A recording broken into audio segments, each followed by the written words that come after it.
soon ho! PDP soon ho! All Jammu and Kashmir People Democratic Party! Zindabad! All Jammu and Kashmir People Democratic Party! Zindabad! इस तरह से आप BJP की सरकार में जो 50 साल से एक स्ट्रांग होता है और वहाँ पर आज तक जीत नहीं पाया। देखिए, ये पीडीपी की जीत नहीं है, बल्कि मैं तो कहूँगा ये पूरे जम्मू कश्मीर की जीत है, क्योंकि जम्मू कश्मीर की तारीख में पहली मर्तबा ऐसा हुआ कि बडगाम की सीट जो नेशनल कॉन्फ्रेंस का स्ट्रांग होल्ड माना जाता था, वो नेशनल कॉन्फ्रेंस के दौरे हुकूमत में ही वो हार चुके हैं।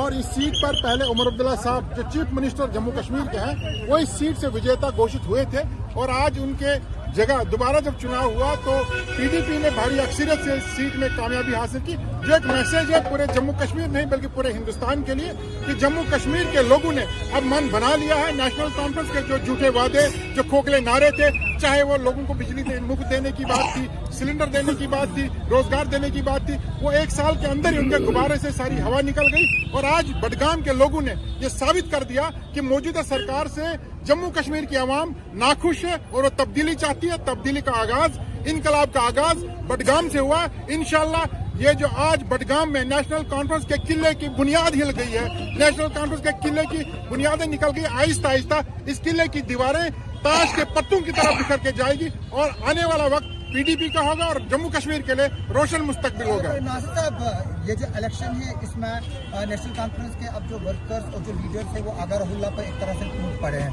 तो कैसे देखते हैं? क्या आपको लगता है कि नेशनल कॉन्फ्रेंस में वर्टिकल स्प्लिट होगा जिस तरह से महाराष्ट्र में शिवसेना और एनसीपी को हुआ? देखिए, नेशनल कॉन्फ्रेंस के अंदरूनी मामला है, हमें इसमें कुछ नहीं बोलना है। अलबत्ता इतनी बात जरूर कहूंगा कि नेशनल कॉन्फ्रेंस का सबसे बड़ा लीडर उमर अब्दुल्ला साहब हैं। वो उमर अब्दुल्ला साहब जम्मू कश्मीर के चीफ मिनिस्टर हैं। वो खुद इस कॉन्स्टिट्यूएंसी में अपने 50 एमएलए लेकर के कैंपेन कर रहे थे, लेकिन बडगाम के लोगों ने उन्हें जवाब दे दिया है। अब नेशनल कॉन्फ्रेंस के अंदरूनी मामला में क्या कुछ होगा वो नेशनल कॉन्फ्रेंस की जिम्मेवारी है। नेशनल कॉन्फ्रेंस ने किसी वक्त पीडीपी को निशाना बनाया था, पीडीपी जमात के अंदर इंतशार पैदा करने की कोशिश की थी। जो दूसरे के घर में आग लगाता है, आग खुद ब खुद उसके घर में लगती है। और नेशनल कॉन्फ्रेंस के घर में इस शिकस्त के बाद आग तो लगनी शुरू हो ही जाएगी। इंशाल्लाह जम्मू कश्मीर पीडीपी का है, जम्मू कश्मीर के लोगों का है और जम्मू कश्मीर हमारी जमात का मुस्तकबिल रोशन। नासिर साहब, क्या आपको लगता है कि उमर अब्दुल्ला को इस हार की जिम्मेवारी लेनी चाहिए?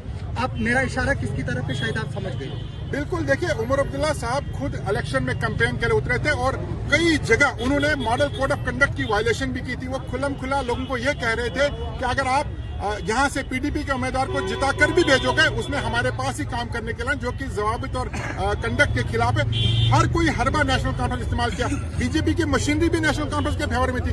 हम दो महाजों पर लड़ रहे थे। बीजेपी और नेशनल कॉन्फ्रेंस के दरमियान जो डील है, मैं इसको अलायंस नहीं कहूंगा, एक डील है। जो डील नगरोटा में साबित हो गई, जो डील राज्यसभा के चुनाव में साबित हो गई, ये दोनों जमातें एक दूसरे को फायदा पहुंचाने के लिए चुनाव में उतरी थी। लेकिन आज दोनों जमातों को मुंह की खानी पड़ी।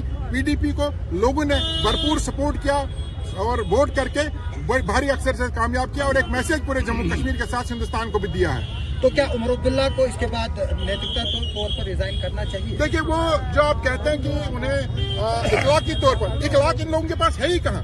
उमर अब्दुल्ला की सरकार के दौरान क्या कुछ हुआ? उन्हें तो इखलाकी तौर पर बहुत पहले से कुर्सी छोड़ देनी चाहिए थी। लेकिन कुर्सी के साथ एक ऐसा मजबूत फेविकोल का जोड़ जुड़ा हुआ, जब तक लोग धक्के देकर कुर्सी से नीचे नहीं उतारेंगे वो कुर्सी छोड़ने वाले नहीं है। जो आज नहीं, मैं कह रहा हूँ, इन्होंने कुर्सी की खातिर जम्मू कश्मीर के साथ आज तक जो किया है, चाहे 57 की बात करें, चाहे इंदिरा फारूक अकार्ड की बात करें, चाहे वजीर आजम से वजीर आला की कुर्सी उन्होंने कबूल की, कुर्सी के साथ इनका मोहब्बत जो है बेपनाह है।